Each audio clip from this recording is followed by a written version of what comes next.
Welcome, and thanks for your interest in Coffee and Conversations. I'm Monette Anderson, the Director of Membership for the Washington Society of CPAs, and in this short presentation, I'll walk you through an orientation to our Connect platform, the Coffee and Conversations discussion group, and share some best practices to get you started.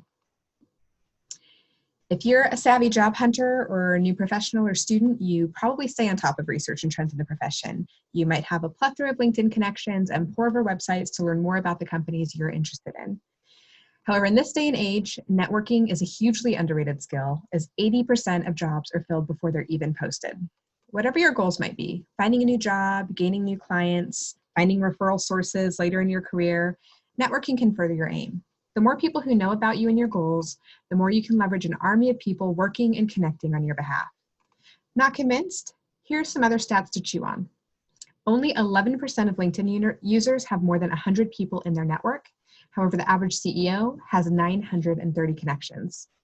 40% of new customers are converted through face-to-face meetings, and the return on investment of every dollar a company spends on business travel is $12.50. Despite all the reasons it's important, 1 in 4 people say they don't spend time networking. WSCPA created Coffee and Conversations to open the door and invite our members to engage in a new way. I've spoken on campuses for 6 years, advising and encouraging students to broaden their career insights by taking advantage of the access they have that comes with their membership, and have been connecting our students to professionals for years in my role in student initiatives. Whether at WSCPA networking events or personal outreach to connect individuals, we've seen the power these meetings can have within our community. It's really a simple idea that no matter how many miles you put into your career, those who remain curious, who make it a habit to increase their network, share ideas, and engage in dialogue, are those who stay relevant longer over the course of their career. In other words, informational interviews are not just for college students, though many joining this group might fall into that category, nor should they be left for the moment when you desperately need a job. That's because at the heart of the informational interview is the act of building long-term relationships and collaborating with others in exchange of ideas. We want to create a community that encourages these meetings and makes them more accessible to professionals across our membership demographic, not bound by alumni connections, company, region, or specialty. There are several benefits to engaging in these types of meetings. You obtain a great deal of information about your career field and the skills needed to do that job effectively, and gain a perspective of work that goes beyond the limitations of job titles, allowing you to see not only the skills that are required for the job, but how you might fit into that work setting. This gives you greater flexibility in planning options. You have the opportunity to make personal contacts, sometimes with management level personnel. You gain insight into the hidden job market, those employment opportunities we talked about that are not advertised. Firsthand and current information allows you to learn what happens on the job beyond the understanding provided through online research. This exposure not only provides personal understanding, but could also result in your actually becoming a more impressive job candidate in the future. Informational meetings are comparatively low stress because you are the interviewer. This is a great opportunity for you to gain confidence in talking with people while learning what you need to know. Because you're only asking for information, you're in control of the meeting, and you decide which questions to ask. Traditionally, the hardest part about initiating informational interviews is that you're making a cold call. In some cases, it might be a warm lead. WSCPA created the Coffee and Conversations discussion group to help eliminate the cold call and quickly and easily give you access to several professionals in your chosen field or area of interest.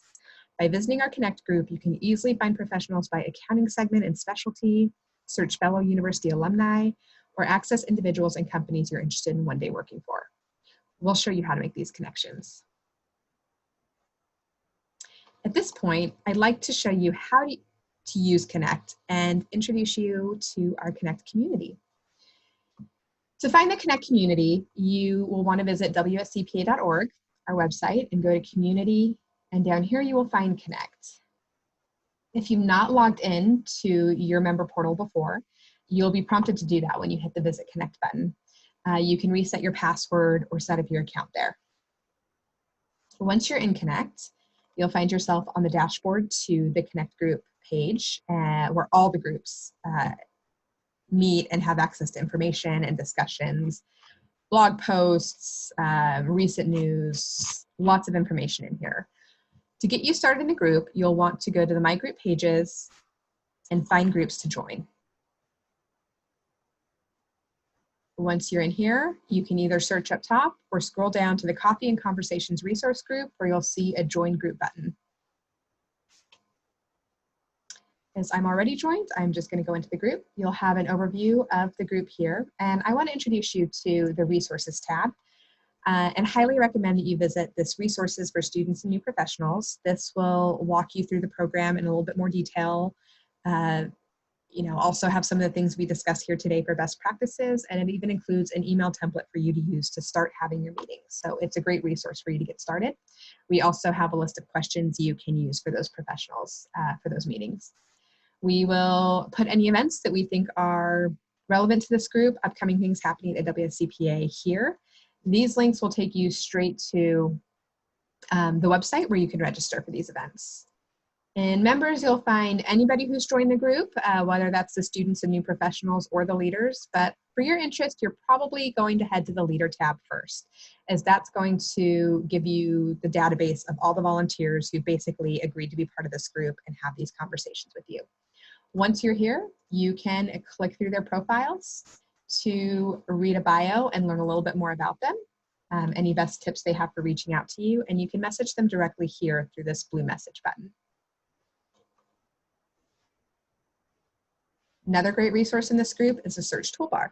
This will search their bio as well as their current company. So if you were to type in KPMG, you would find Joel Williams, who's currently there. And Mary Marino used to have a career there and retired from CLA, but because she put that she started at KPMG in her bio, you'd be able to access her as well as a resource.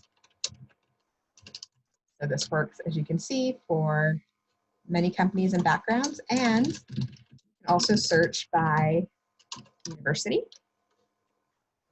to find people that way. This group hasn't been formally launched yet, so I'm putting this together for training purposes, but expect to see this Leaders tab grow exponentially over the coming weeks and months. You can also see discussions here. And be sure that you go up here, click on this icon, and you can update your profile with the headshot, your own bio, and also, you might want to look and find other group pages that you want to join or be a part of. When you reach out to the professional, we are asking for some guidelines to be met there. You should thank your professional for their support, briefly introduce yourself, 2 to 3 sentences enough. Suggest 3 potential times for your meeting. And I know it may feel strange at first to suggest meetings, but the professional will actually be grateful you provided them with a few options to minimize that back and forth. You might want to ask which meeting platform they'd like to use, of course, as long as you have access to it. And you can also think about attaching your LinkedIn profile so they can get to know you a little bit better, or you can attach your resume to share a little bit more about your background. We would like you to refrain from including long introductions and background stories about why you're reaching out to them, and too few or too many meeting options. Try to keep it to about 3. Show respect by keeping your communications as brief as possible. And once your meeting is set, follow up with a formal calendar invite to ensure you both remember your meeting time. In the Resources tab on Coffee and Conversations, you can find sample email templates for reaching out for your first meeting and following up. Be prepared. Start to do as much research about the company and person as possible. You'll want to have at least 5 thoughtful and intelligent questions ready, including questions about the professional's career path and background. On the Connect Resources tab, you can find a list of questions to get you started or use when you feel stuck. As for the interview itself, just to impress, be prepared to spend 10 to 15 minutes of your meeting focusing on questions about their background and experience, and be mindful of time to keep the meeting to 30 minutes maximum. Once you become a pro, you'll probably be able to get these down to about 20 minutes, unless you pre-agreed to a different time frame with the interviewer. You were asking for advice, not a job, so don't confuse this for a job interview. But do bring a copy of your resume in case they offer to give you feedback or pass it along, but be sure they initiate it. Sending them your resume in advance is a good way to go to kind of avoid running into this. Don't stop at one. Reach out to more professionals and make this a habit. You can create a goal of having 1 informational interview a week or month. You can also branch outside of the Coffee and Conversations network and ask the person you're interviewing if there's anyone else they recommend you contact. They may decline to offer another name. Don't take it personally. Their reputation's on the line. Instead, ask what they recommend as the next steps you should take. Be sure to thank them within 24 hours. Tell them what was most valuable about the meeting, and keep them in the loop if you schedule a follow-up with someone they recommended, or say land a job or big interview because of their help. People always remember how you make them feel, so this touch will leave a more lasting impression and may pay it forward to the next person who contacts them asking for their time. And that's our orientation to the Coffee and Conversations group and platform. If you have any questions or need additional guidance, you can definitely reach out to our team. This is the direct link to reach the Connect group. I'm Monette Anderson again, the Director of Membership. I'm happy to answer any questions you have. And Brian Reed is our Membership Outreach Coordinator who oversees the Coffee and Connections program as well. Thank you for joining us, and we hope you have great conversations. Thank you.